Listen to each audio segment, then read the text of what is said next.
Hi, I'm Chef Lynn, and welcome to the Flavor Secrets Kitchen. Today is baking day, and we have scones on the menu. You probably know that scones come originally to us from England, but nowadays there are some differences in the way that we make them in England and the way that we make them in America.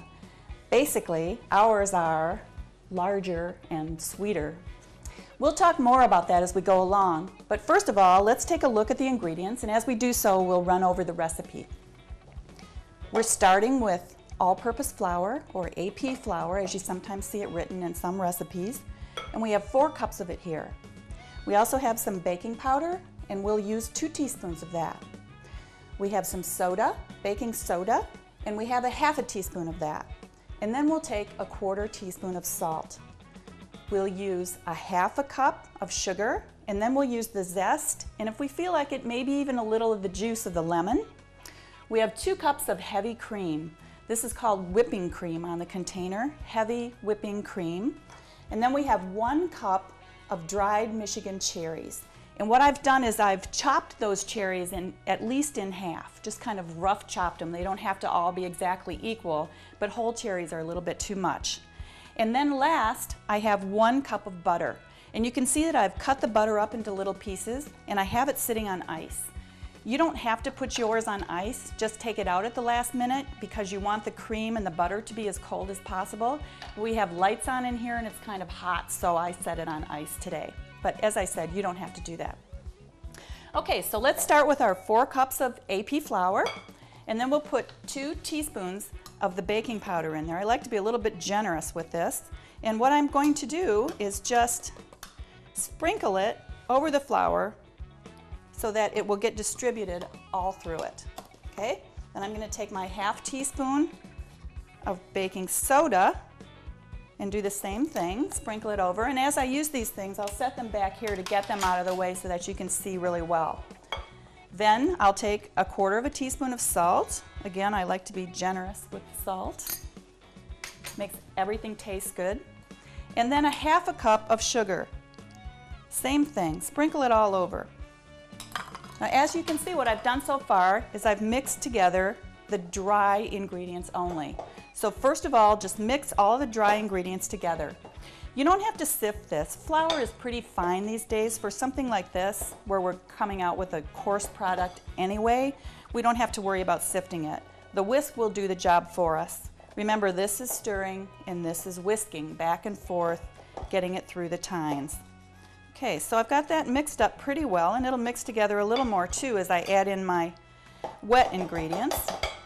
So next I want to put the zest of a lemon in. This lemon has a really pretty yellow skin, as you can see, and what I want to do is just use this microplaner. This is a fine grade microplaner, by the way, and take off the yellow part of the skin. Underneath it, there's a white area that's called the pith, and that pith is really kind of bitter, so I don't want to include that. If you hold the microplaner with the grate down, you can see that the sides are turned up, and it keeps the zest, as this is called, right inside the microplaner, and then I can just flip it over and tap it out. So I want to use the zest of the entire lemon in this scone recipe. Now, you know, I say this all the time, you probably get tired of hearing it, but there are 2 things that really kick up flavor. One is salt and the other is lemon. And we have both of these in this recipe. And they're important because a scone is actually kind of a bland baked product. So we want to make sure we get a little taste in there with the lemon and with the salt. Okay, I've got a sharp knife here, and I'm going to cut this lemon in half and then use half of the juice. But I want to make sure that I don't get any seeds in my product here, so I'm going to use a tiny little sieve and just squeeze the lemon juice into the sieve, and as you can see, I'm catching the seeds in the little sieve. So I'll just put a little bit of lemon juice in there. They won't taste extremely lemony, but it will help, as I said, to kick up the flavor. Okay, now I'll just mix that zest through and make a well in the middle. Lots of baking recipes call for making a well in the middle, and that just means making a little hole kind of in the middle. And what I want to do next is put this butter in. All these little pieces of butter. Again, we can get this out of the way. And then you have to get in there with your hands. Scones are like meatloaf. You have to use your hands to really get it mixed up well and to feel what you're doing. And what I'm doing now is I'm just pressing the butter into the flour. Think about trying to push the butter into the flour. This is exactly the same method and ingredients you would use, for example, for pie dough or lots of pastries. So we want to get this butter mixed into the flour, and it's hard, excuse me, it's hard because it's so cold, so I have to really push kind of hard. And this is the longest part about making scones. It takes a little while. I should have mentioned to you too before we started to preheat your oven. Whenever you're working with baked goods, you want to put them into a hot oven. All baking times are based on that oven already being hot when you put your baked good in there.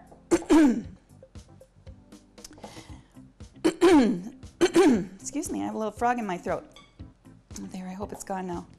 Okay, let's talk a little bit more about the flour too.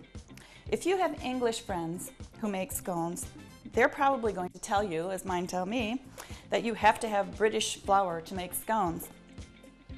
But don't tell them I said this, but I researched it, and the flour, the general flour in England is pretty much the same as our all-purpose flour here.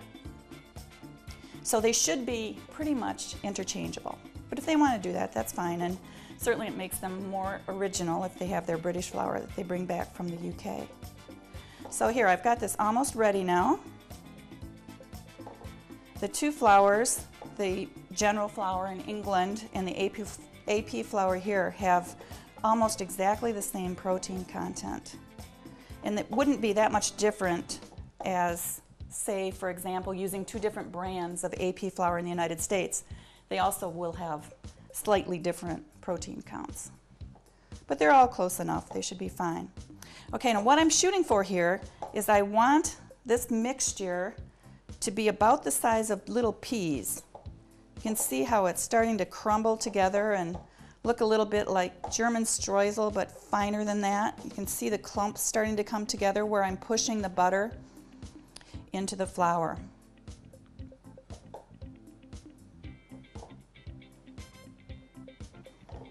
Okay, that's pretty much there. Now we're going to make another well.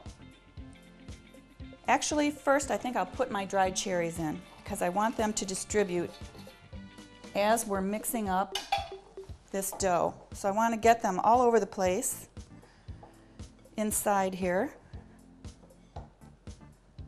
Then make my well and add my cream. Now this is another big difference between American scones and English scones. English scones would only be made from milk. But if you want to, you can substitute any sort of liquid dairy product like that. You can have whole milk, skim milk, 2% milk, or heavy cream.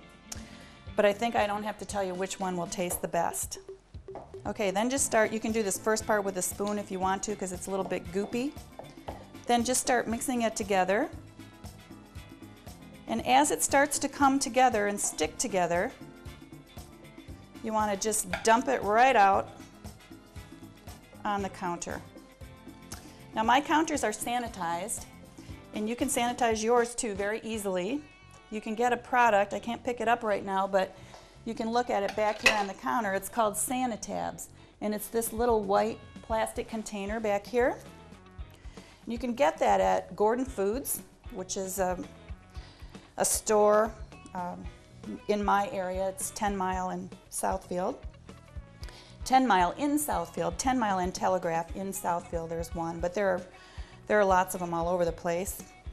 And what you do is they're little pills, and you mix the little pills, one or two of them, with a gallon of water. And that liquid actually sanitizes your work area. Okay? You wash it with that, leave it on for 20 seconds, and then because it's a chemical, be sure and also rinse it off really thoroughly. You can also sanitize silverware or utensils or anything else like that. Just leave it in the liquid for 20 seconds, and then be sure to rinse it off, because I don't know about you, but I don't want my family eating all those chemicals. The difference between clean and sanitized is pretty big. Clean means free of dirt and debris, and sanitized means free of bacteria. So if you're going to be working on your counter, it's not a bad idea to do that. Okay, so I don't want to mix this too much, because scones are kind of like muffins, and you can get tunneling in them just like with muffins. Tunneling and air pockets tunneling is actually one big long air pocket. And we want our scone to have some nice consistent texture all the way through. Okay, this is just a little bit sticky, so I've got some extra sugar here. You could use flour for this if you want to, but I'm an American, so I'm going to use sugar.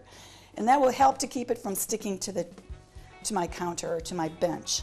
Okay, so now I've got this nice ball of dough here, and I don't want my scones to be huge. So what I'll do is take my pastry scraper and try and cut it as in close to half as I can. I don't know what's wrong with my voice today. It was fine until just now. Okay, we can put just a little bit more sugar down because it feels just a little bit sticky still. And then we'll make each one of these balls into a circle. Okay, and to make a circle, just start moving it around and then flatten it. Move it around and flatten it. It's still a little bit sticky, so I'll put just a little bit more down so that it won't stick to the counter when I cut these. Okay, now I have to realize that as thick as I make this is about how thick the finished scone will be. So I don't want to make these really small, and then I want to check again to make sure that I can get it up off of the counter. Throw a little more down if necessary. This dough is a little bit wet today. And make my circle as round as I can. So I've got a nice thick, that's probably 2 inches thick by 8 or 10 inches, probably about 8 inches around, okay? Now I've got a cookie sheet here, and I have a piece of parchment paper on it. You don't have to use parchment paper. I like to, because then I don't have to use any extra grease. But if you don't want to, just take some Pam, like this back here, and do a quick little 20-second spray across it before you put your scones on there. Okay, now all I have to do is cut the scones into triangles. This is another difference between English scones and American scones. In England, you'll find scones served pretty much for breakfast without a lot of things in them. They'll be pretty much plain. In America, you'll see a lot of triangular shaped scones. Our biscuits are round and our scones are triangular. So all I have to do is take my pastry scraper or bench scraper, cut it in half, and then cut it in half again, and then cut each one in half again. And what I have is a nicely shaped little triangular scone. You don't need a special pan for this. You know, there are some expensive pans out there with little triangular dents in them that you can, or little triangular wells in there that you can buy. But you don't really need it when you can cut them so easily and quickly just using a bench scraper. Then you can also use the bench scraper to pick them up. Now this is what it's really for. It's for cleaning the bench, but it comes in handy for a lot of things, like picking up vegetables. If you have chopped vegetables and you want to move them into a pan, just scoop them up and move them over into the pan. I use my bench scraper constantly. So there's what the dough looks like, and here's what the finished scone looks like, or the scone that's ready for baking. Okay, now my oven is hot, so I can go ahead and egg wash these. This egg wash is made of 1 whole egg and 2 egg yolks. 1 whole egg and 2 egg yolks, and all I did was whisk those together. This is a pastry brush. I'm first going to check it just to make sure that it's not hard and doesn't have any residue left in it from something else that I did. And then I'll take this nice golden egg wash and egg wash my scones. Now the scone is, at this point, is actually pretty firm, so you can even pick it up if you want to. Make sure your egg wash is, if you want to make sure that you're egg washing it all over, because you want to make sure that your egg wash covers the whole entire area of the scone, okay? And you also want to make sure that you don't have egg wash all over your baking sheet or your parchment paper, or you'll end up with scrambled eggs all over the place. So we want to make sure it's even, because everywhere there's egg wash, you'll see some nice golden browning. And everywhere there isn't egg wash, you won't. So while it's wet then, I'll sprinkle on some more sugar because we're making American scones. You wouldn't see this in England, but we love for our scones to be sweet.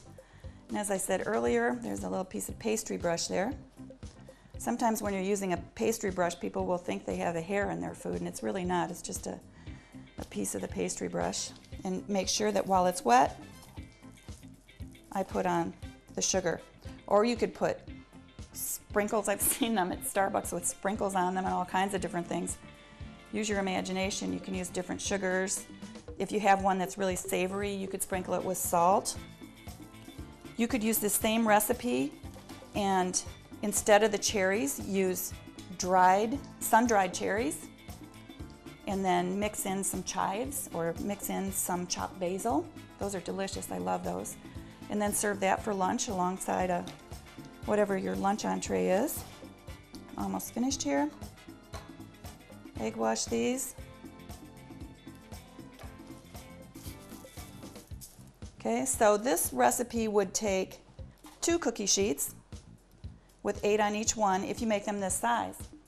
If you want them to be smaller, just make 3 balls of dough instead of 2, and then when you half, and half again, you're going to have scones that are much smaller. And I'll show you in just a second how big they are when they come out. These are actually quite large.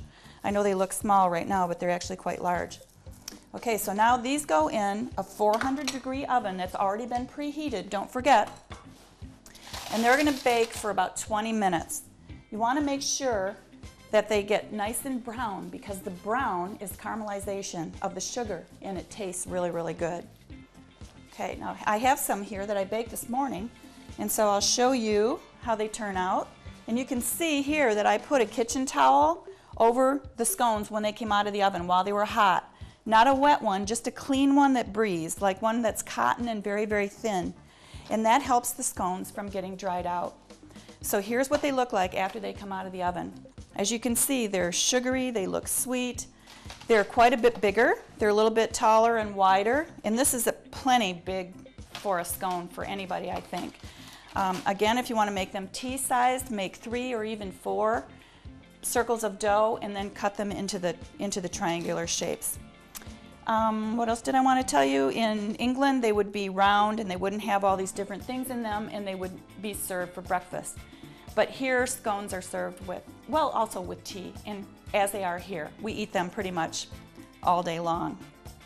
So that's about all there is to scones, and as you can see, they're really easy to put together, and they don't have very many ingredients, so they're a great treat to just throw together when you're not expecting to have to make anything. So I hope you'll give them a try and enjoy.